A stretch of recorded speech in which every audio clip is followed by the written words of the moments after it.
सरकारी आंकड़े हैं कि 20,000 टन नकली खोया, नकली देसी घी सब मुसलमान बेच रहे हैं।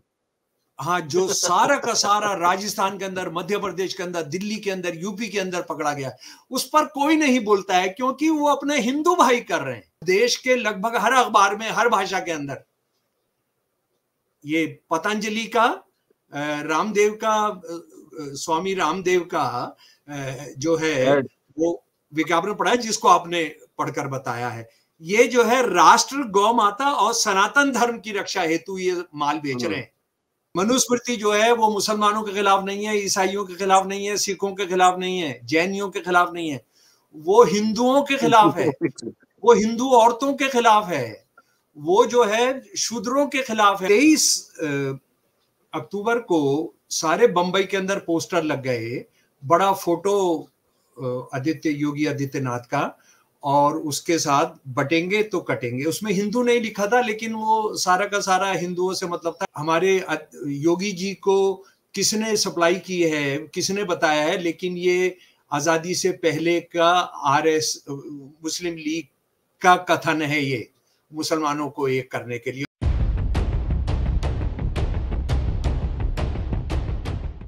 एक रहेंगे, नेक रहेंगे, बटेंगे तो कटेंगे। ये महाराष्ट्र के चुनाव में भी वहां कुछ पोस्टर लगे हुए हैं। कौन एक रहेगा और कौन एक नहीं रहेगा, कौन बटेगा और कौन बटा हुआ है, ये है बड़ा सवाल। शंकराचार्य ने इस पे एक टिप्पणी की है कि ये तो भविष्य की बात है, ये बटेंगे, फ्यूचर की बात है, इसका मतलब अभी तक हम बटे नहीं। अगर वाकई अभी तक नहीं बटे हैं, वैसे स्टेटमेंट एक पॉलिटिकली लोडेड स्टेटमेंट था, जिसका इशारा सीधे और सीधे तौर पर मुसलमानों की ओर था। क्या तथा कथित हिंदू समाज, हिंदू धर्म पहले से यूनिफाइड धर्म था? वो बटा हुआ नहीं था, वो समाज बटा हुआ नहीं था। अगर नहीं था तो पूरा संस्कृत साहित्य, धर्म स्मृति साहित्य, धर्मशास्त्र वो क्या कहता है? क्या उसमें सब एक हैं? बाघ बकरी सब एक घाट पर पानी पीते थे?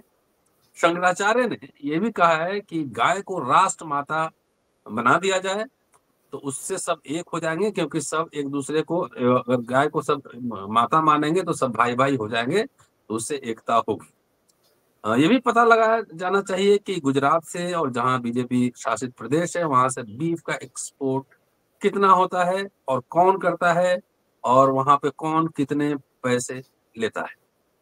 इसके साथ साथ लाला रामदेव का एक ऐड आया है, और ऐड बड़ा दिलचस्प है, उसको थोड़ा सा लाइन में पढ़ के सुना देता हूँ।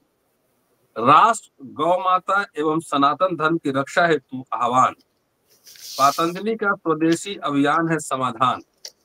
कई अखबारों के पूरे मुख्य पृष्ठ पे है, तो सर्वश्रेष्ठ चुने सब हेडिंग्स है। पतंजलि राष्ट्र सेवा में योगदान क्या दिया और क्या नहीं, इसका हिसाब। 100 करोड़ भारतीयों से आह्वान। अभी जाति जनगणना हुई नहीं, सेंसस भी नहीं हुआ है। कहते हैं कि भारत की आबादी तकरीबन 150 करोड़ है। इस 100 करोड़ भारतीयों से आह्वान, मतलब 50 करोड़ किन किन को छोड़ रहे हैं।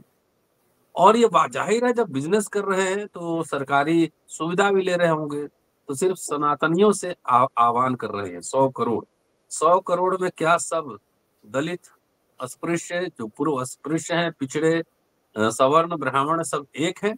अगर एक हैं तो एक चुनौती के साथ इस चर्चा की शुरुआत करता हूं कि आरएसएस कम से कम दलितों के साथ, आरएसएस के हेडक्वार्टर नागपुर में जितने कार्यकर्ता हैं उनके साथ सहभोज का आयोजन करें। या तो दलित खाना बनाए, सब बैठकर खाएं, ब्राह्मण खाना बनाए, खाना परसों और दलित बैठकर खाएं, या जितने ये बड़े बड़े लोग दलितों के घर जाते हैं इलेक्शन के समय खाना खाने, वो अपने घर पे इनको बुलाएं, अपने सोफा पे बैठाएं, अपने डाइनिंग हॉल में बैठाएं, अपना वॉशरूम यूज करने दें, तब ना पता लगा एकता है। सिर्फ मेरे हिसाब से चलो तब एकता की बात होगी, अन्यथा तुम्हारी कुटाई होगी। यही हो रहा है। इतनी हिंसा दलितों के खिलाफ, अंबेडकर की मूर्तियां तोड़ी जा रही, इसी उत्तर प्रदेश में कई जगह। अभी तुरंत हाल की खबर है गाजियाबाद से, ग्रेटर नोएडा से, लेकिन उस पर कोई टिप्पणी किसी की, न शंकराचार्य की आती है, न आरएसएस प्रमुख मोहन भागवत की आती है, बटेंगे कटेंगे, इसमें भी आरएसएस प्रमुख की कोई टिप्पणी अभी तक नहीं आई। वाकई आरएसएस और बीजेपी में सब ठीक ठाक है। दोस्तों, रतनलाल बोल रहा हूँ और आप देख रहे हैं अम्बेडकर नाम। आज मैंने ज्यादा समय ले लिया इंट्रोडक्शन में, लेकिन लग रहा था कि कुछ मैं बोलूं जरूर। शमसुल इस्लाम साहब हैं, अब मंच उनके पास है।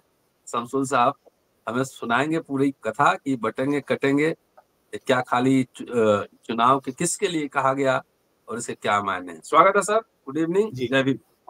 जी बहुत शुक्रिया, आपने फिर एक बार बहुत महत्वपूर्ण विषय पर रखा है जिससे हमारे भविष्य, हमारे प्रजातंत्र का, हमारे राष्ट्र का जुड़ाव है।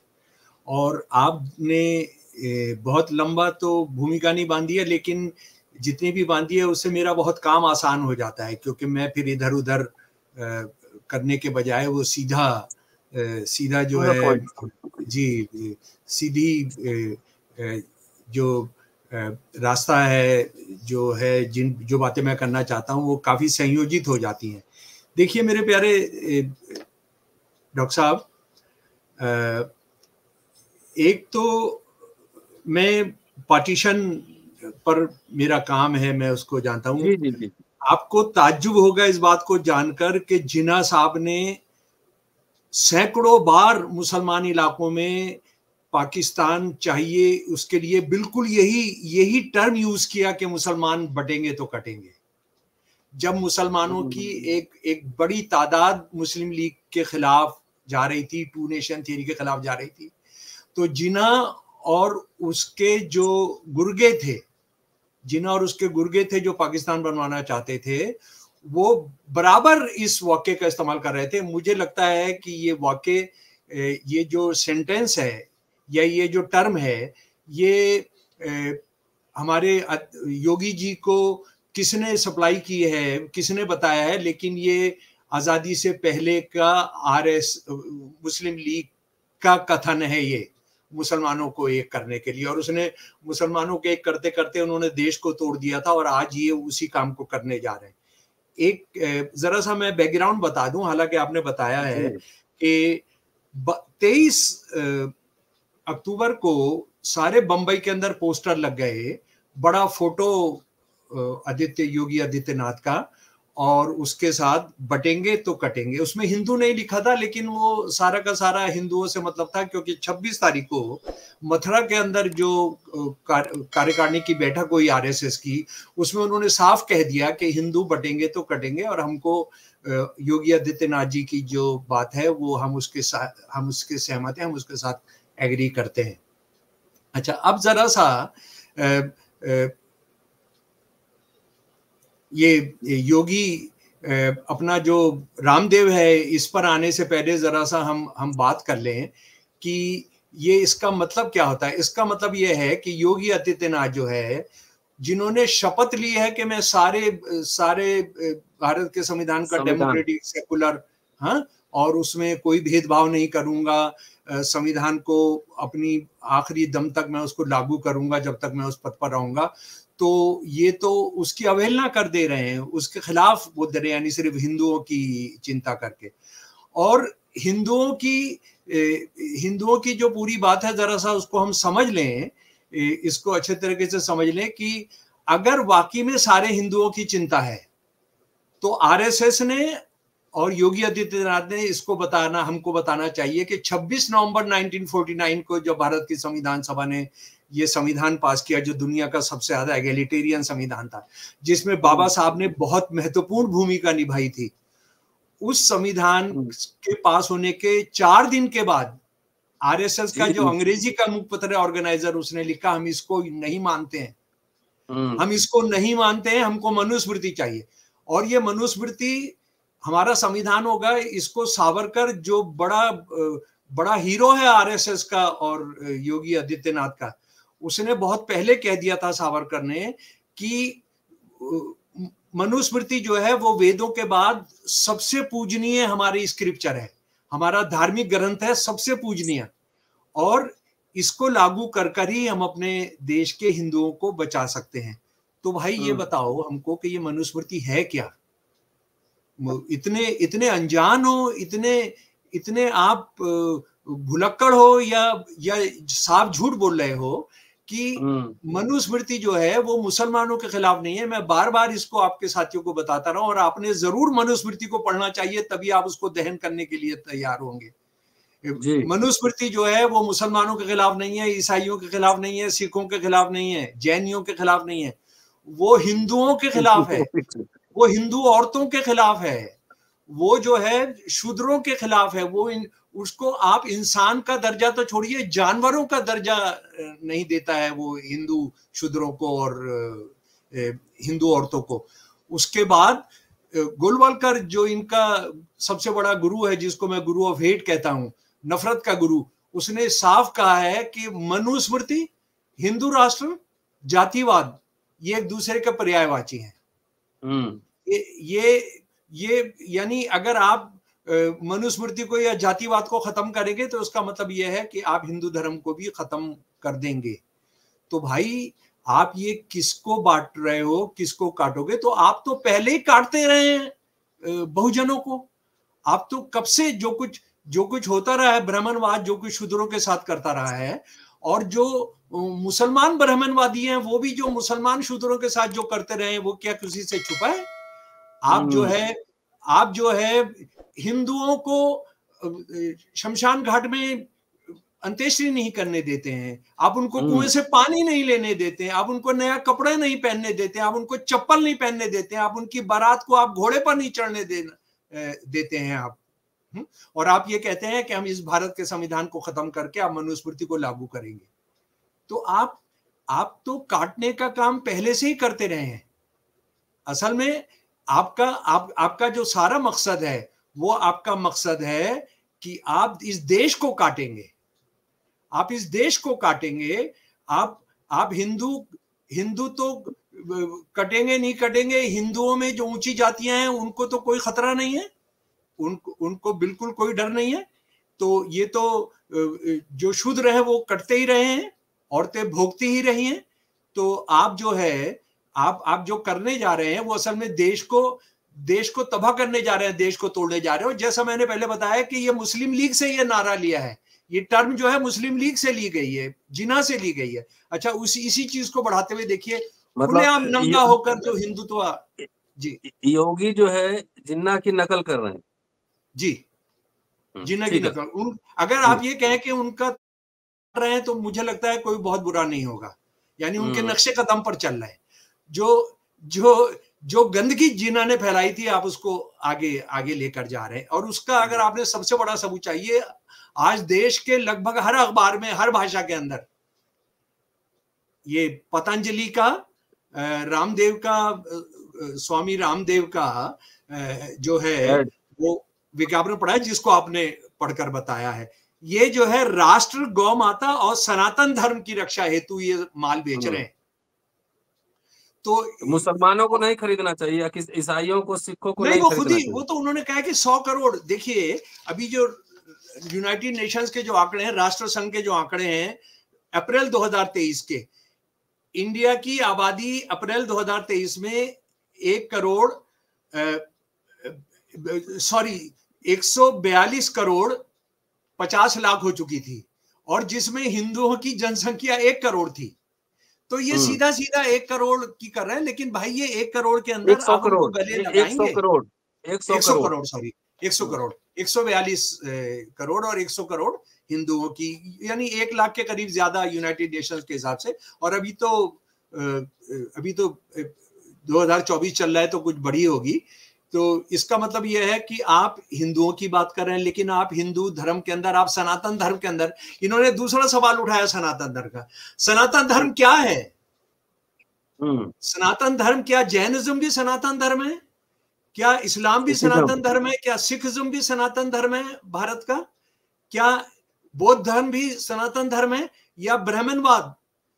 और ब्राह्मणवाद किस तरह से सनातन धर्म नहीं हो सकता, क्योंकि वो हिंदू समाज को तोड़ने का काम करता रहा। मुझे लगता है ये रामदेव हो या योगी आदित्यनाथ हो या आरएसएस हो, इनको कम से कम स्वामी अग्निवेश को पढ़ लेना चाहिए कि ब्राह्मणों ने क्या किया है हिंदू समाज का। स्वामी स्वामी विवेकानंद ने बताया कि सारा सत्यानाश करके आप जो व्यवहार करते हैं, और ये धर्म परिवर्तन क्यों नहीं करेंगे, ये धर्म परिवर्तन क्यों नहीं करेंगे, जो इनको गले लगाएगा, जो इनको इंसान समझेगा वो करेंगे, और सीधा सीधा वो ब्राह्मणों को जिम्मेदार ठहरा रहे हैं, ब्राह्मणवाद को उसका जिम्मेदार ठहरा रहे हैं।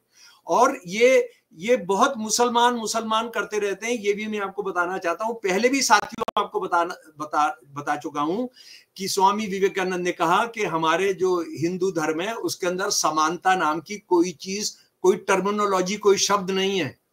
ये हमने इस्लाम से सीखा। हालांकि जो मुसलमानों के जो ठेकेदार है, इस्लाम के जो ठेकेदार है, वो इसका भी सत्यानाश करने पे वो बुद्धिज्म से, वो अंबेडकर कह रहे हैं कि टर्म बुद्धिज्म से आ रहा है। जी, बुद्धिज्म से आ रहा है। और नहीं, हम अंबेडकर की बात, वो स्वामी अग्निवेश की, सॉरी, स्वामी विवेकानंद की बात कर रहे हैं कि वो है। और भारत की मुक्ति, नहीं, ये जाहिर है कि इस्लाम ने भी जो लिया होगा वो बुद्धिज्म से, और बुद्धिज्म दुनिया का सबसे एगलिटेरियन धर्म है। यानी वो इस्लाम और बुद्धिज्म की एकता दिखाता है, वो उनका झगड़ा नहीं दिखाता है। लेकिन आप क्या कर रहे हैं? आप बुद्धिज्म के खिलाफ हैं, आप इस्लाम के खिलाफ हैं। और स्वामी विवेकानंद क्या बोल रहे हैं कि इस देश की मुक्ति तभी संभव है जब इस्लाम का शरीर, body of Islam and atma of Hindu, sorry, Ved will unite. तो आप जिनको आप हिंदू कहते हैं, हिंदू फिलोसोफर कहते हैं, हिंदू दार्शनिक कहते हैं, उसको भी आपने नहीं माना, आप नहीं मानते हैं। अच्छा, उसके बाद आप ये देखिए, सनातन धर्म पर हमको थोड़ी सी और बात करनी चाहिए। सनातन धर्म है क्या? ये सनातन धर्म करते रहते हैं। तो ये बताएं कि सनातन धर्म में औरतों की बलि करना, औरतों की सती करना कानूनी होगा या गैर कानूनी होगा? ये कानूनी होगा। जातिवाद में विश्वास करना, अनटचेबिलिटी करना गैर कानूनी होगा, कानूनी होगा? ये कानूनी होगा, क्योंकि अगर आप जातिवाद में विश्वास करते हैं तो आपने उसको करना ही होगा। जी, हमारे मित्र हैं चंद्रभान प्रसाद जी, आप जानते हैं, उन्होंने एक बात कही है एक हमारे चर्चा में, और चर्चा का विषय था भारतीय गणराज्य बनाम हिंदू राष्ट्र। जी, तो बहुत ही शानदार बातचीत हुई है। और उन्होंने कहा कि हिंदू राष्ट्र का मतलब भूगोल से नहीं है, हिंदू राष्ट्र का मतलब है विचारधारा से। कि चाइना ने अभी 4000 किलोमीटर जमीन कब्जा कर लिया है, लेकिन हिंदू राष्ट्रवादी उस पर कुछ नहीं बोलेंगे, कोई चापू नहीं करेंगे। वो जहां भी रहेंगे उनका हिंदू राष्ट्र का मतलब है वर्ण व्यवस्था और जाति व्यवस्था का बना रहना। चाहे अमेरिका में रहे, दुनिया के किसी कोने में रहे, चंद्रमा पे रहे, कहीं मंगल पे भी चले जाए, ये वर्ण व्यवस्था और जाति व्यवस्था का बना रहना, यही हिंदू राष्ट्र है। एक सवाल में था ये। जी, आप सही फरमा रहे हैं। टिप्पणी के बाद एक सवाल पूछ लेता हूँ। ये बातें डॉक्टर अंबेडकर ने जब शेड्यूल कास्ट फेडरेशन का मैनिफेस्टो जारी किया था, तो उन्होंने साफ साफ कहा था कि हिंदू महासभा और आरएसएस जैसे प्रतिक्रियावादी संगठनों से कोई समझौता नहीं होगा, किसी तरह गठबंधन नहीं होगा। जी, अब देखिए जरा दलित राजनीति में मैं आता हूँ कि सबसे ज्यादा मार पड़ने वाली हिंदू राष्ट्र का दलितों पे पड़ने वाली है, मुसलमानों पे नहीं पड़ने वाली है। बिल्कुल। तो कांशीराम जी पहले बसपा के बड़े नेता रहे और उन्होंने बीजेपी आरएसएस से गठबंधन किया। बहन जी 3 बार मुख्यमंत्री बनी, चौथी बार जब फुल फ्लेजेड बनी उस समय तक हाथी गणेश बन चुका था, ब्रह्मा विष्णु महेश बन चुका था। अब देखिए चिराग पासवान रामविलास पासवान के बेटे हैं। रामविलास पासवान भी समाजवाद से उदय हुआ और सीधे फिर जाके बीजेपी एनडीए में चले गए। मायावती जी वो नरेंद्र मोदी का प्रचार करने गई थी। अभी मांझी साहब हैं, वो भी बीजेपी के साथ हैं। चिराग पासवान हैं, वो भी बीजेपी के साथ हैं। अठावले हैं, वो भी बीजेपी के साथ हैं। तो क्या इन नेताओं को ये पता नहीं था कि आरएसएस की फिलॉसफी क्या है?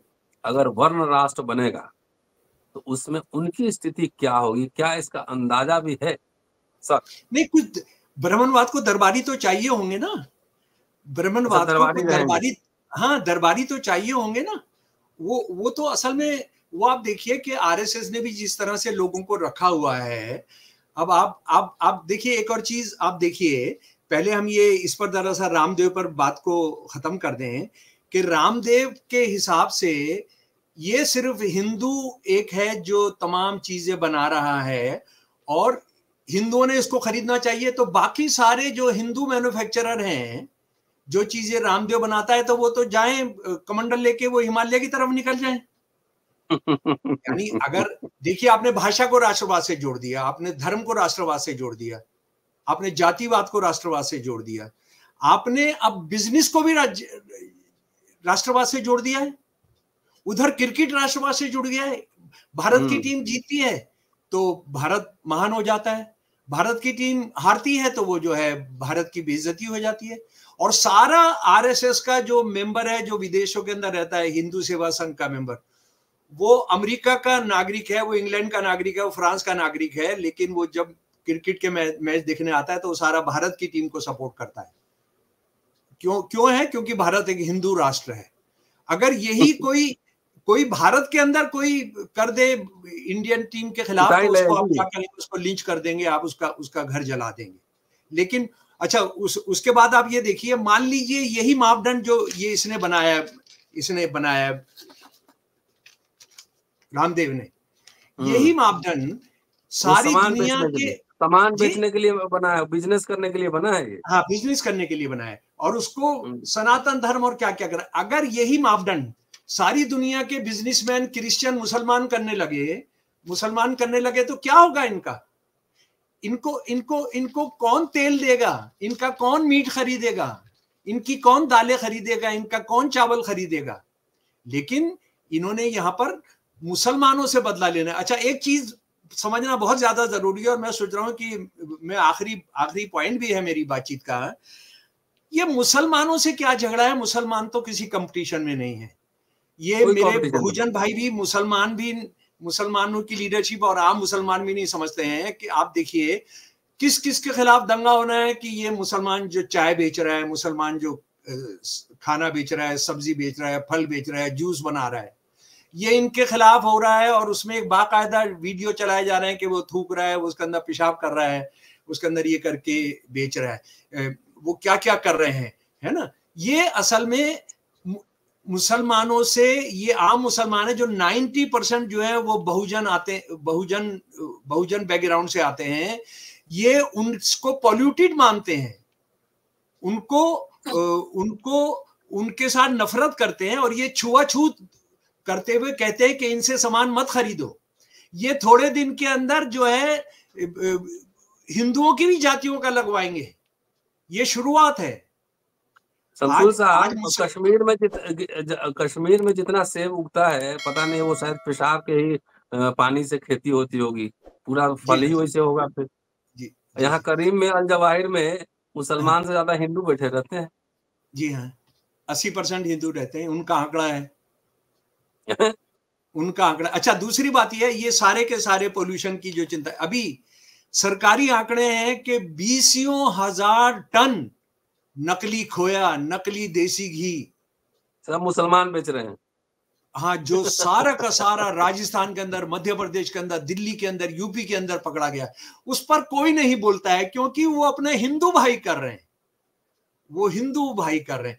और आप जरा सा सोचिए, कोई मुसलमान जो है जूस बेचने वाला है, और वो सबके सामने वीडियो बना रहा है, उसमें पेशाब कर रहा है।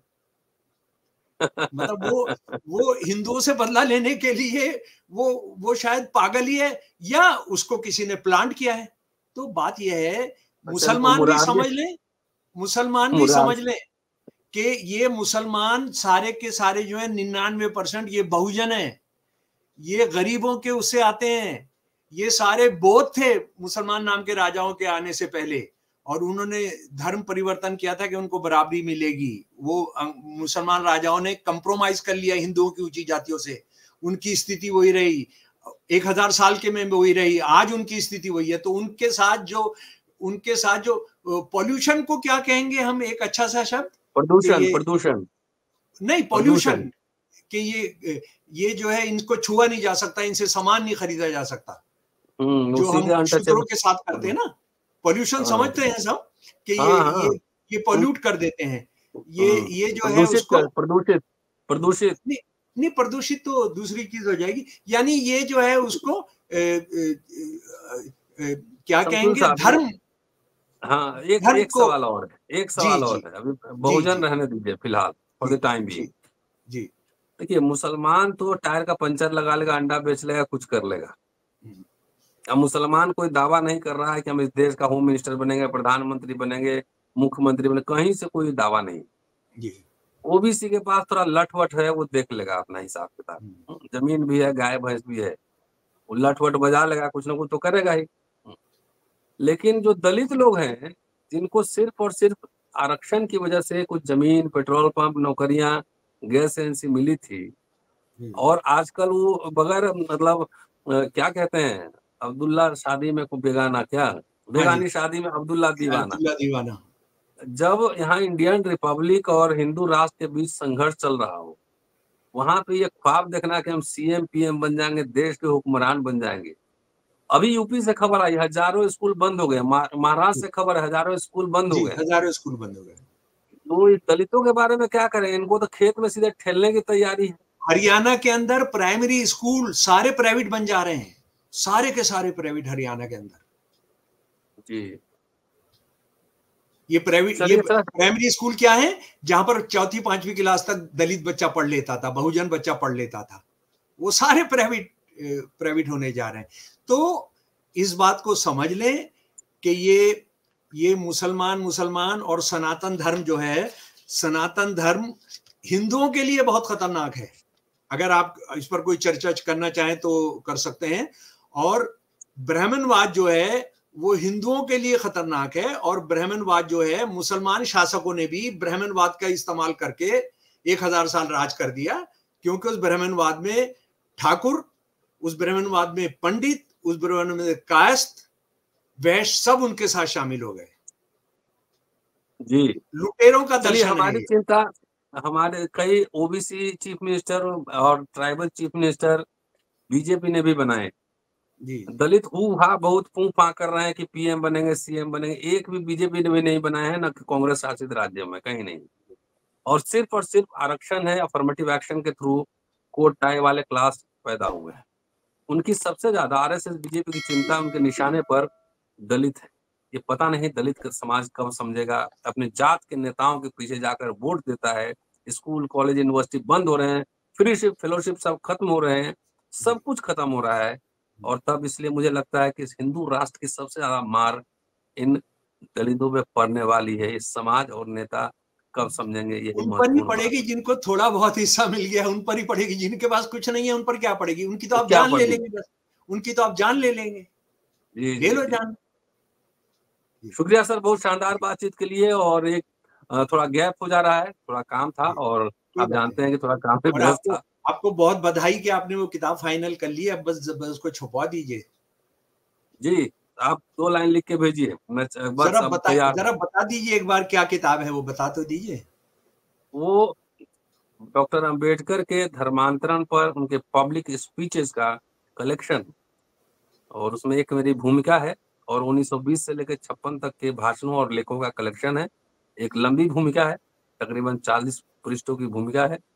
जल्दी आएगी तो चर्चा अम्बेडकरनामा पे भी होगी, और जब बुक लॉन्च होगा उसका वीडियो भी आप देखेंगे ही। और इसको एडवांस बुकिंग करा लीजिए, ये पहला एडिशन तो गायब हो जाएगा।